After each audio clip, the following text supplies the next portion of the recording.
Indonesia atau TKPI dan Daftar Komposisi Bahan Makanan atau DKBM merupakan referensi resmi yang memuat kandungan energi dan zat gizi berbagai bahan makanan per 100 gram bagian yang dapat dimakan. Data ini disusun berdasarkan analisis laboratorium dan digunakan sebagai dasar perhitungan asupan gizi individu maupun populasi. Dalam ilmu gizi, TKPI digunakan dalam penilaian konsumsi pangan atau dietary assessment. Dalam tabel ini, makanan yang dikonsumsi dapat dikonversi menjadi nilai energi, protein, lemak, karbohidrat, serta zat gizi mikro. Lalu, hasilnya dibandingkan dengan angka kecukupan gizi untuk menilai apakah kebutuhan konsumsi seseorang itu sudah terpenuhi. Contoh menu yang kami gunakan adalah nasi putih seberat 160 gram, telur ayam seberat 50 gram, dan bayam rebus seberat 100 gram. Langkah pertama adalah mencari masing-masing bahan dalam TKPI sesuai dengan kategori yang tepat. Misalnya, membedakan antara nasi yang sudah matang dengan nasi yang masih mentah ataupun beras. Nah, nilai zat gizi dalam tabel biasanya tercantum per 100 gram. Berdasarkan tabel komposisi pangan Indonesia, per 100 gram nasi putih mengandung sekitar 175 kilokalori dan 40 gram karbohidrat. Telur ayam mengandung sekitar 155 kilokalori dan 12 gram protein.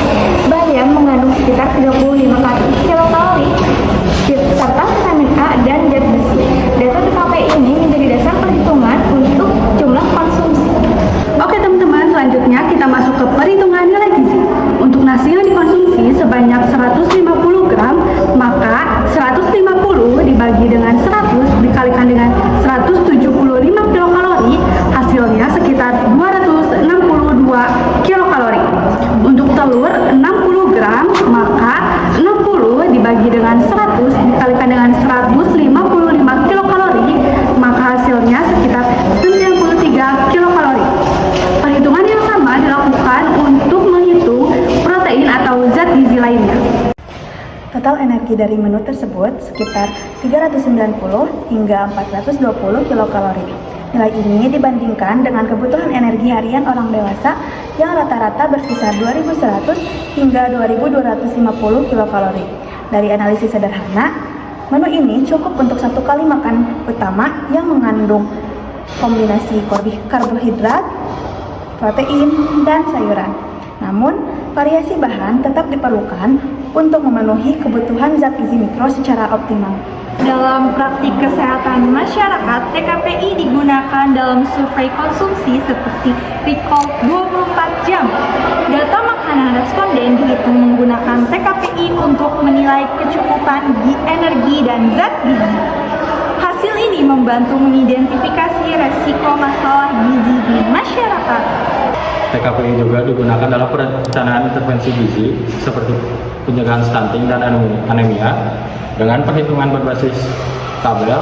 Menu balita dan ibu hamil dapat disusun sesuai dengan kebutuhan protein dan mikronutrien penting. Hal ini memastikan intervensi bersifat terukur dan berbasis data.